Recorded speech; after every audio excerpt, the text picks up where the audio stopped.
Hello students, how are you? Students, in previous video we discussed about the earth magnetism and cause of earth magnetism, and then we discussed about the magnetic elements. Students, today we will discuss with you the next topic, that is current loop as magnetic dipole. Students, जब हमने बात की cause of earth magnetism में, तो मैंने current loop के बारे में बात की थी, तो दोबारा से उसको एक बार दोबारा से क्लियर कर देते हैं।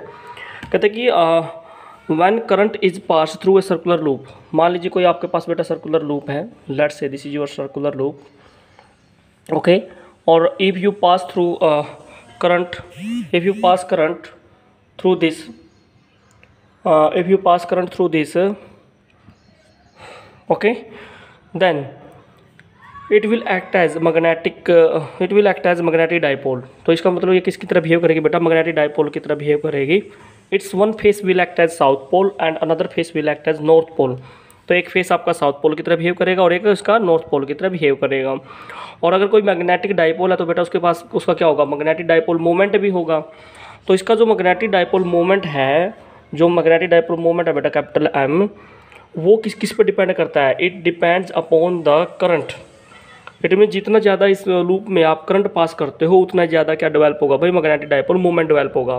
Second one, also magnetic dipole moment is depend upon the area of cross section. More is the area, more is the magnetic dipole moment. तो if you combined both equation, the equation becomes I A. अगर sine of proportionality को खोल देते हो तो आपका क्या होगा बेटा? यहाँ पे के आ जाएगा, प्रोपोर्शनलिटी कांस्टेंट के की वैल्यू 1 ले लीजिए बेटा। तो M is equal to I into A बेटा। मैग्नेटिक डाइपोल मोमेंट कितना हो जाएगा? Current into area. अगर एन कोइल्स है आपके पास, मान लीजिए ये तो एक ही कोइल थी आपकी, मान लीजिए यहाँ पे एन कोइल्स है, सर्कुलर कोइल्स एन आपकी, तो यहाँ पे मैग्नेटिक डाइपोल मोमेंट कितना हो जाएगा बेटा? एन आई ए। ओके, कितना हो जाएगा बेटा? एन आई ए। तो इसका मतलब क्या है? जो करंट लूप होती है वो किसकी तरह बिहेव करती है बेटा? मैग्नेटिक डाइपोल की तरह बिहेव करती है। और उसका डाइपोल मोमेंट कितना बेटा? एन आई ए है उसका मैग्नेटिक डाइपोल मोमेंट। ओके, तो स्टूडेंट्स यहाँ पे देखा जाए मैग्नेटिक डाइपोल मोमेंट किस पे डिपेंड करता है? करंट पे भी डिपेंड करता है, एरिया पे भी डिपेंड करता है। तो अगर देखा जाए बेटा यहाँ से करंट की यूनिट क्या भाई? एम्पियर, एरिया क्या? मीटर स्क्वायर है। तो मैग्नेटिक डाइपोल मोमेंट की यूनिट क्या बेटा? Ampere metre square. तो एम्पियर मीटर स्क्वायर किसकी यूनिट है बेटा? मैग्नेटिक डाइपोल मोमेंट की है। ओके, नेक्स्ट टॉपिक है बेटा यहाँ पे एटम एज मैग्नेटिक डाइपोल। यही आपका था बेटा, कोई भी अगर सर्कुलर लूप है और उसमें करंट पास कर दे तो वो किसकी तरह बिहेव करेगी? मैग्नेटिक डाइपोल की तरह बिहेव करेगी। और अगर वो मैग्नेटिक डाइपोल है तो उसके पास मैग्नेटिक डाइपोल मोमेंट भी होगा। ठीक है, नेक्स्ट टॉपिक बेटा atom as magnetic dipole. Atom as magnetic dipole, atom as magnetic dipole. इसका मतलब कहता है बेटा कि जो एटम है वो भी मैग्नेटिक डाइपोल की तरह काम करता है। तो उसको हम एक्सप्लेन करते हैं। मान लेते हैं बेटा electron revolves in a circular path. मान लीजिए कोई इलेक्ट्रॉन है, okay, let's say this is electron revolves in circle, circle में रिवॉल्व कर रहा है।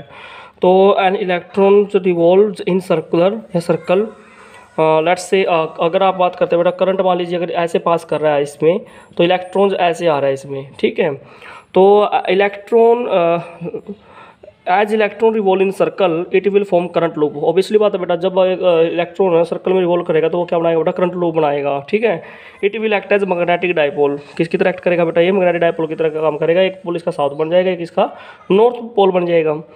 तो इसके अंदर जो करंट है बेटा, करंट की वजह से क्या आया बेटा? क्योंकि करंट कैसे बना? क्योंकि इलेक्ट्रॉन रिवॉल्व कर रहा है। इलेक्ट्रॉन जब रिवॉल्व करता है पर unit time, that is current बेटा। और ये मैग्नेटिक लूप बनाएगा, या मैग्नेटिक लूप किसकी तरह बिहेव करेगी बेटा? डाइपोल की तरह बिहेव करेगी। तो इसका जो मैग्नेटिक डाइपोल मूवमेंट है, क्योंकि एटम के अंदर क्या होते हैं? बहुत बेटा इलेक्ट्रॉन्स होते हैं ना, वो इलेक्ट्रॉन रिवॉल्व करते हैं। जब इलेक्ट्रॉन रिवॉल्व करेगा तो वो सर्कल पूरा करेगा, सर्कल पूरा करेगा तो सर्कुलर लूप बनेगी, सर्कुलर लूप बनेगी तो बेटा करंट कैरिंग लूप किस तरह बिहेव करती है बेटा? मैग्नेटिक डाइपोल की तरह बिहेव करती है, और it will act as magnetic dipole.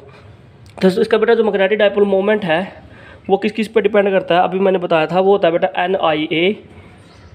ठीक है, बट अगर एन एक ही लूप है तो बेटा एन 1 हो जाएगा, तो I into area. Magnetic dipole moment ये होता है। अच्छा बेटा ये बताओ करंट क्या होता है बेटा? Charge flowing per unit time होता है बेटा। बट चार्ज कौन है यहाँ पे? Electron, that is E by T बेटा। टाइम पीरियड हो गया। और आपको पता है बेटा, क्योंकि इलेक्ट्रॉन किस में रिवॉल्व कर रहा है भाई? सर्कुलर पाथ में। सर्कुलर पाथ में उसका मोमेंटम क्या होता है बेटा? एंगुलर मोमेंटम होता है। तो एंगुलर वेलोसिटी क्या है उसकी बेटा? 2 पाई बाई टी। तो टी की वैल्यू कितनी आ गई बेटा यहाँ से? 2 pi by omega, 2 pi by omega. ठीक है, तो इसको बेटा इक्वेशन नंबर 1 मान लीजिए आप। तो यहाँ से आपने किसकी वैल्यू निकाली बेटा? टाइम की वैल्यू निकाल ली है यहाँ से। तो यहाँ से करंट कितना बन जाता है बेटा, current is equal to charge flowing per unit time. तो यहाँ से टी की वैल्यू पुट कर दीजिए इस इक्वेशन के अंदर, ये बेटा 2π/ω, तो 2π चला जाएगा बेटा ऊपर, ये करंट की वैल्यू निकल जाएगी। किसकी वैल्यू निकल जाएगी बेटा, करंट की। अच्छा ये सर्कुलर लूप, जो चार्ज पार्टिकल है इलेक्ट्रॉन है वो सर्कल में रिवॉल्व कर रहा है, तो मान लीजिए वो सर्कल लूप बनाता है, करंट लूप बनाता है, उसकी रेडियस मान लीजिए r है बेटा, तो एरिया कितना आएगा बेटा, πr²। सर्कल का एरिया कितना होता है बेटा, πr² हो जाएगा। ठीक है, तो आपने करंट की वैल्यू निकाल ली बेटा, एरिया की वैल्यू निकाल ली। तो इन दोनों इक्वेशंस को, करंट और एरिया की वैल्यू को इक्वेशन नंबर 1 में पुट कर दीजिए बेटा। तो जब आप इक्वेशन नंबर 1 में पुट करते हो वैल्यू, तो equations become m is equal to, current कितना बेटा आपका e⍵/2π, करंट एरिया बेटा आपका πr², आपका एरिया हो जाएगा भाई। तो कितना हो जाएगा बेटा, यहाँ से बताना, करंट की वैल्यू कितनी है बेटा, e⍵/2π, एरिया की वैल्यू πr² है बेटा। तो इक्वेशन क्या बन जाएगी, e/2 अलग कर लीजिए आप, पाई से आप पाई कैंसिल कर सकते हो, तो ये बन जाएगा बेटा ω/r²। This is your magnetic dipole moment. अब इसको इक्वेशन नंबर 2 बना लीजिए, काफ़ी इंपॉर्टेंट इक्वेशन है, इसको हम आगे सोल्व करते हैं भाई। ठीक है, अब एक बात तो बेटा, इलेक्ट्रॉन किस में रिवॉल्व कर रहा है भाई, electron is revolving in circular path, current loop में। तो जब कोई बॉडी सर्कल में रिवॉल्व करती है तो उसके पास मोमेंटम होता है, दैट इज एंगुलर मोमेंटम। तो जो एंगुलर मोमेंटम होता है इलेक्ट्रॉन का, that is equal to integral multiple of h/2π, integral multiple of h/2π, और mvr होता है h/2π।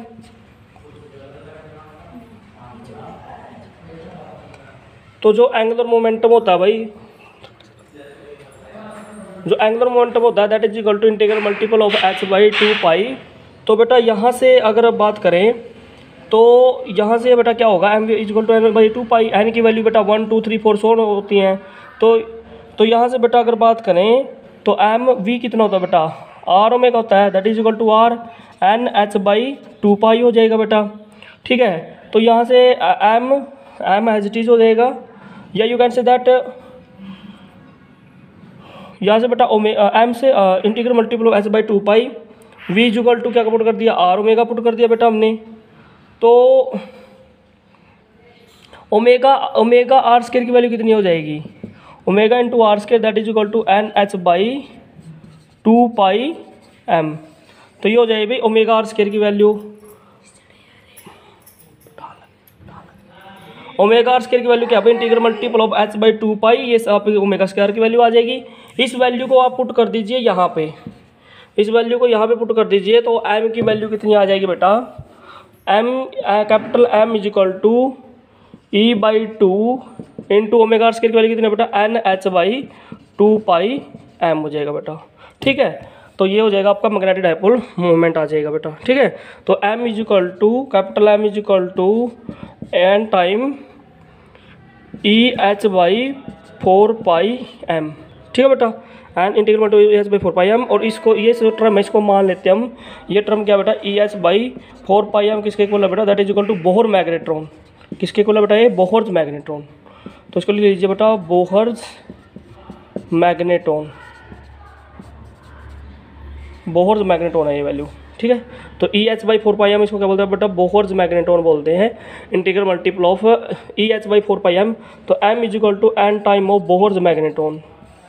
ठीक है, that is equal to Bohr's magnetron. तो अब इसका अगर आप इसकी वैल्यू पुट करते हो, इलेक्ट्रॉन पे चार्ज कितना होता है बेटा, 1.6 × 10⁻⁻19 होता है, और बेटा प्लैंक्स कांस्टेंट कितना होता है बेटा, 6.66 10⁻34 डिवाइड बाई 4 इंटू 3.14, और मास ऑफ इलेक्ट्रॉन कितना होता है बेटा, 9.1 10⁻31। ठीक है, तो बोहर्स मैग्नेट्रॉन की वैल्यू कितनी आ जाएगी बेटा, ये आ जाएगी 9.27 इंटू 10⁻24। ठीक है, -24, 9.27 10⁻24, ये आ जाएगा बोहर्स मैग्नेट्रॉन की वैल्यू। ठीक है बेटा, और तो इसका मतलब क्या है कि अगर m इज इक्वल टू कितना हो जाएगा बेटा आपका, n इंटू बोहर्स मैग्नेट्रॉन था, n की वैल्यू अगर आप 1 लेते हैं, इसका मतलब अगर इलेक्ट्रॉन 1 है तो n की वैल्यू 1 पुट कर लीजिए, तो m इज इक्वल टू कितना हो गया बेटा, 9.27 10⁻24। ठीक है बेटा, ampere metre square, this is Bohr magnetron की वैल्यू आ गई बेटा। तो इसको कैसे डिफाइन करेंगे, Bohr's magnetron is equal to magnetic moment of an atom having electron in first orbit. ठीक है, तो बोहर्स मैग्नेट्रॉन कैसे डिफाइन करेगा, it is equal to magnetic moment of an atom having electron in first orbit. ठीक है बेटा, तो bourse magnetron की वैल्यू कितनी आएगी 9.27 × 10⁻²4। तो अभी मैंने इस टॉपिक में क्या क्लियर किया भाई कि अगर किसी हमने ये बात की है कि अगर किसी एटम के अंदर इलेक्ट्रॉन रिवॉल्व कर रहे हैं, ऑब्वियसली बात है इलेक्ट्रॉन रिवॉल्व करते हैं, तो वो एटम किसकी तरह बात बिहेव करेगा, वो मैग्नेटिक डायपोल की तरह बिहेव करेगा बेटा। ठीक है, और उसका मैग्नेटिक डायपोल मूवमेंट कितना होगा 9.27 × 10⁻²4 एम्पीयर मीटर स्क्वायर। तो स्टूडेंट्स मुझे लगता है आपको ये समझ में आया होगा। तो if you have any problem you can take your doubt students. Thanks for watching.